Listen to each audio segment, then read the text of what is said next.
The second question that Aristotle considers in Book 2 of the Nicomachean Ethics is what a moral virtue is. So we've just in Book 2, chapters 1 through 3, really 1 through 4, but we didn't read chapter 4.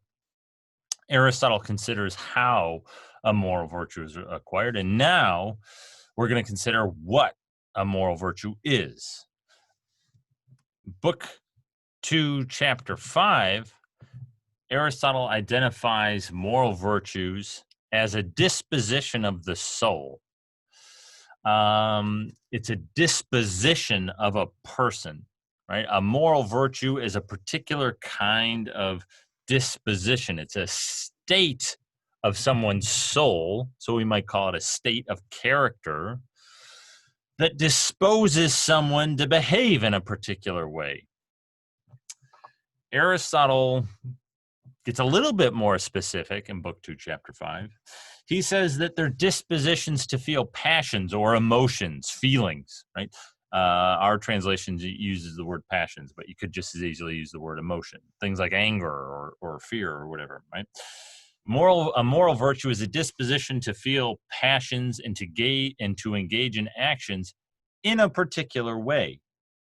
Right? Because Aristotle would want to say, you could engage, you could feel a passion in an inappropriate way, right? And so that's not what the virtues do. They're not going to dispose you to feel the passions inappropriately, right? Then it wouldn't be a virtue. They're not going to dispose you to act inappropriately. Then it wouldn't be a virtue, right?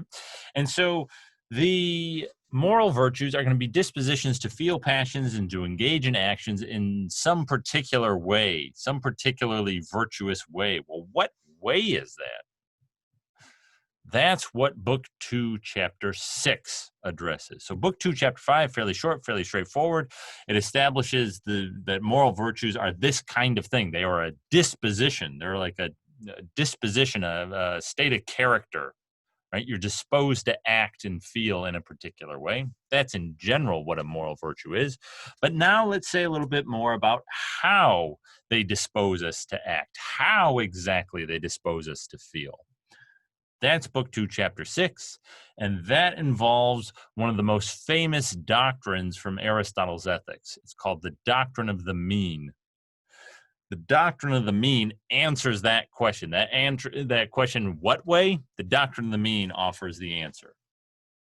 Okay, so keep that question in the background. How exactly do moral virtues dispose us? In what particular way do they dispose us to act and feel?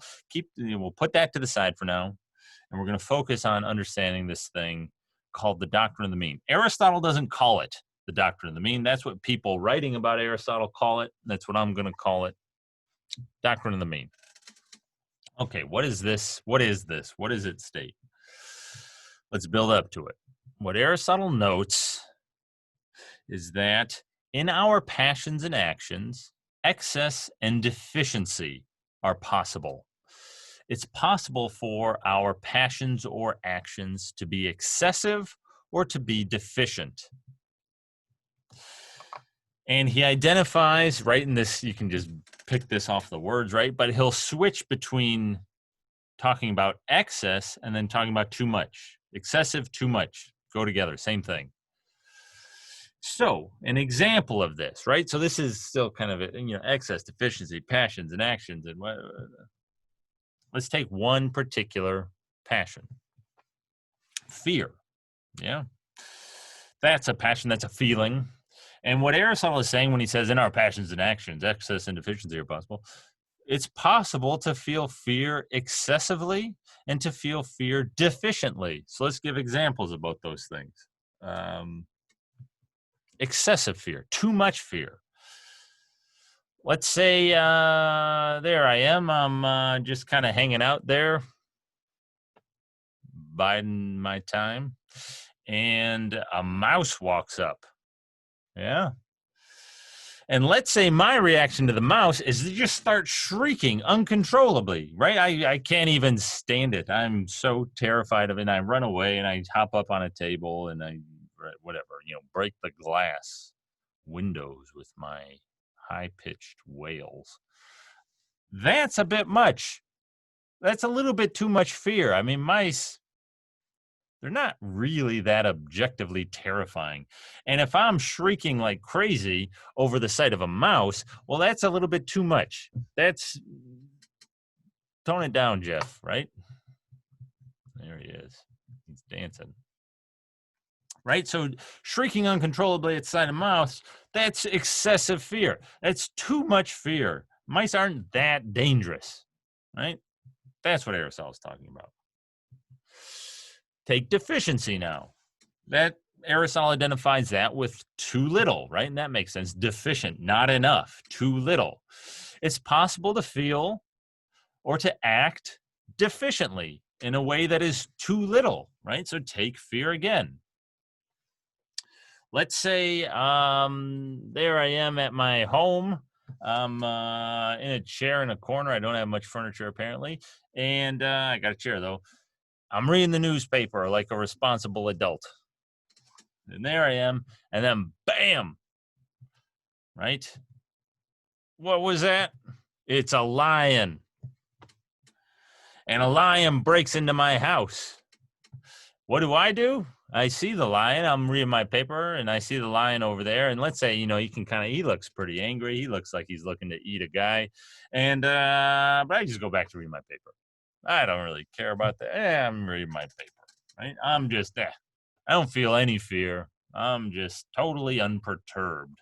Even though this rabid lion somehow broke through the wall of my house with it had a bomb or something, right? It's a rabid, intelligent lion. And he's right there looking to eat a guy. And I'm just, right? And I don't do anything. Well, I think, right, so that's not particularly likely to happen. But if that did happen, we'd say, look, Jeff, that's, you should be a little bit more afraid, right? And you should run away. You should go, put the paper down. News isn't that important and go to safety. By just sitting there, you're showing too little fear, right? You're being kind of reckless. That's deficient fear. Yeah, that's Aristotle's idea. That's what he means when he says, in our passions and actions, excess and deficiency are possible. Okay, easy enough. But what he then goes on to note, where too much and too little are possible, so too is the right amount or the right degree. So if you can feel too much fear and you can feel too little fear, right? Between too much and too little, somewhere in there is the right degree of fear. So where too much, where excess is, and where too little, where deficiency is possible, so too is the right amount or degree. And Aristotle calls the right amount the mean. And so it's a mean in the sense that it's kind of in between. It's in between, so you have excess and you have deficiency. The mean is right in between them. That's the idea, right? The mean is the right amount or the right degree of a passion or action. It makes more sense if you think about passions, and that's what I'm going to kind of focus on. Right? The mean is the right amount of a passion. Okay. So feelings, passions, emotions, they're such as to be felt too much, too little, or appropriately, basically, right? And appropriate, you feeling it appropriately, you've hit the mean. You've hit the mean in fear if you feel it appropriately, right? And so in the kind of stupid examples I was giving, right? You're not afraid of the mouse, you're afraid of the lion, that would be hitting the mean, right? That would be feeling the appropriate amount of fear, right? Something like that. The doctrine of the mean. Okay, so we're building up now. Okay, here's the doctrine of the mean. The doctrine of the mean states that the moral virtues dispose one to aim at the mean in passion and action. That's the doctrine of the mean. The doctrine of the mean answers that question that was left with us from Book 2, Chapter 5. Right? Book 2, Chapter 5 established that the moral virtues are dispositions of the soul. But disposition, what exactly? What kind of disposition? How exactly do they dispose us? They dispose us in this way. They dispose us to hit the mean in passion and action. That's Aristotle's answer. And so his general account of the moral virtues is that they are dispositions to hit the mean in passion and action. Boom. There it is. That's what a moral virtue is. It's a disposition to hit the mean in passion and action, right? And so the idea is going to be one kind of virtue is going to dispose us to hit the mean in fear, right? You could have a character, right? And in this case, it'd be a virtuous character. You could have a character where you are disposed to feel fear appropriately. And so if the situation calls for it, you'll feel a lot of fear. But if the situation doesn't call for it, you won't feel any fear, right? Your character could be correctly tuned or attuned to the situations so that you feel fear appropriately in whatever situation you're in. If you have a character like that, Aristotle would say, your character is virtuous. You have a particular moral virtue. And in particular, what you would have is courage, because courage goes along with fear, according to Aristotle. Courage is the virtue that governs fear. We'll talk about that later, though. What I want to do right now is talk a little bit more about this doctrine of the mean, because Aristotle discusses it at some length, kind of adding in details and so on. Right? So to just kind of recap what I was just saying. So courage, using that as an example, courage is a moral virtue. It's one of the moral virtues according to Aristotle. And in his view, it disposes us to feel fear in a very particular way. It disposes us to feel neither too much nor too little fear. It disposes us to feel the appropriate degree of fear, the right amount of fear. It disposes us to hit the mean in fear. That's Aristotle's view. Now, one of the details he kind of adds in that clarifies, there's the word I was looking for, clarifies what exactly he's getting at here, how exactly he understands this mean, how exactly he understands the moral virtues. He says, well, look, moral virtues dispose us to hit the mean in passion and action. Well, what that's going to involve, what that's going to imply, I should say, is that the moral virtues are going to dispose us to feel passions at the right times with reference to the right objects, or, over the right things with regard to the right things, towards the right people, with the right aim, and more generally, in the right way. The moral virtues dispose us to feel passion in the right way. And what this quotation that I've given you indicates is that in the right way, right, that encompasses all of the particularities of a situation.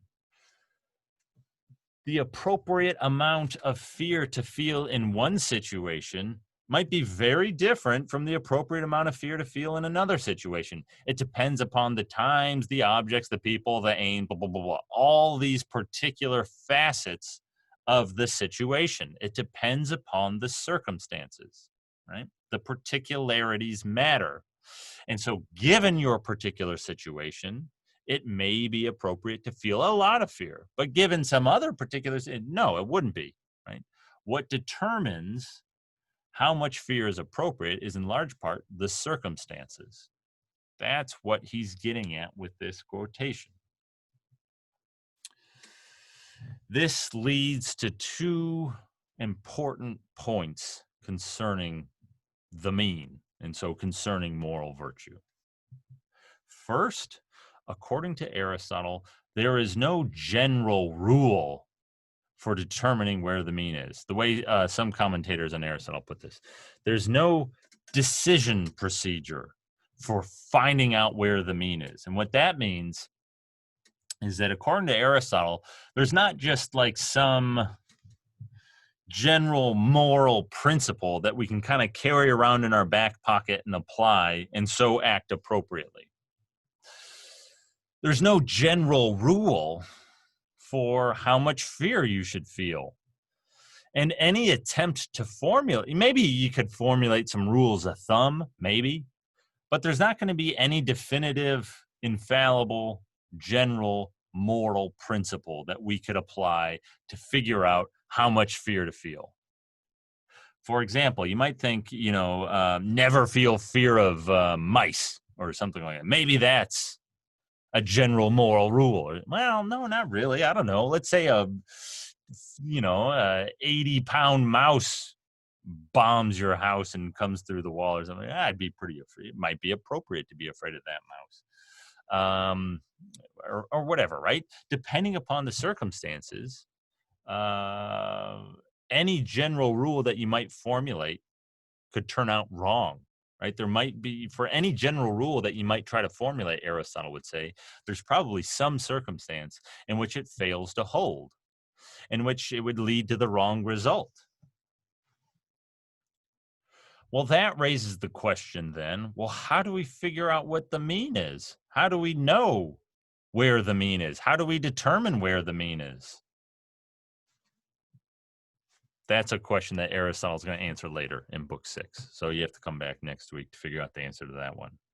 There's no general rule, no decision procedure for figuring out where it is, though. Okay.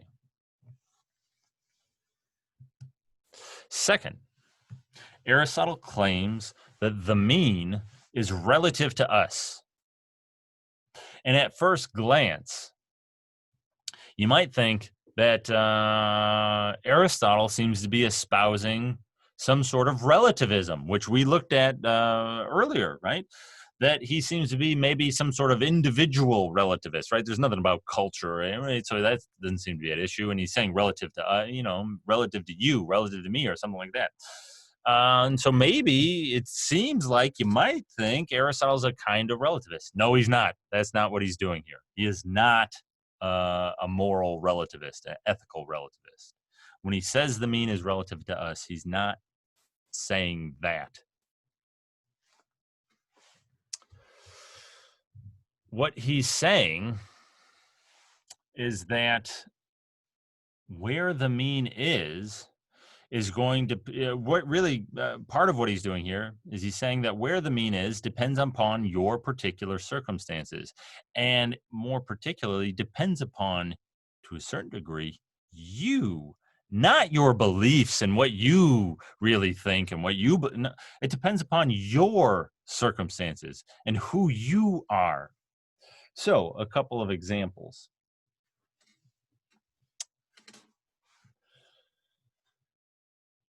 Let's say, here, we'll give this example, and this will illustrate both of these points concerning the mean. I'll use it to illustrate both these points. Let's say you're walking, this happens often enough, or especially in a big city like Chicago, say. You're walking down the street, and there's a homeless guy sitting there asking for money. Yeah. What does virtue require of you in such a situation? And I'm sure we're all kind of familiar with various considerations that people might raise. Well, look, that's a homeless dude, and he needs some help. Doesn't have food, and so you should help him out. Generosity, the virtue of generosity, which is a virtue according to Aristotle, or maybe justice or something like that, requires you to help him out, and so to give him some money. Some people might think something like that. Other people say things like, no, because I don't know how the guy's going to use it. And maybe, whatever, I don't know. I've seen that guy around before, and, I've seen him, whatever. He takes the money and goes to the liquor store and buys a bottle of liquor. And I don't want to support that. That's no good. And so I'm not giving him any money right there. And somebody says something like that. Well, what's the right answer? Aristotle wants to say there's no decision procedure or general rule for determining where the mean is.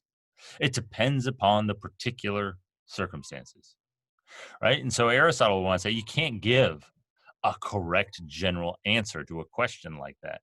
You need to take into account all of the particular circumstances.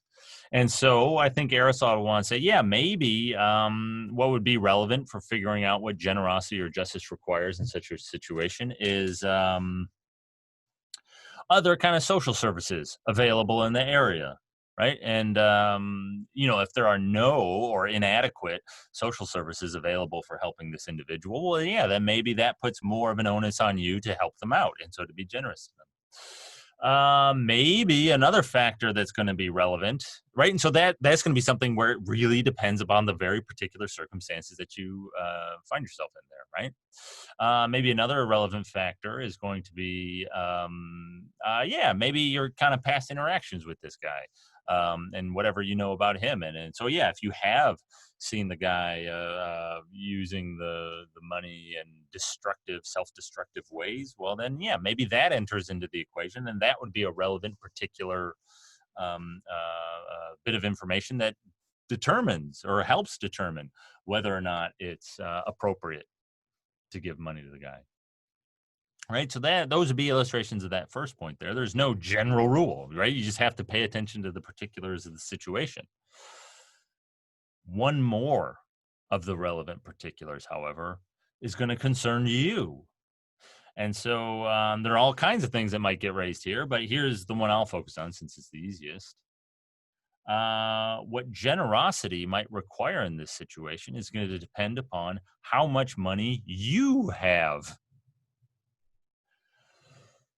If you, let's say, let's just say for the sake of the illustration that generosity does require you to give some money to the guy, okay? That's what would be appropriate because whatever, right? Just whatever, just take that for the sake of illustration, okay?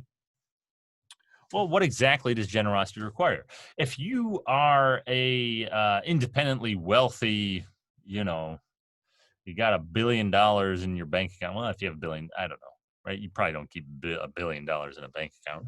I don't know what people do when they have $1 billion, but if you got $1 billion somehow in some way, and you come across the guy, and you throw, you give him you give him a Lincoln, not the car, the bill, right? A $5 bill, right?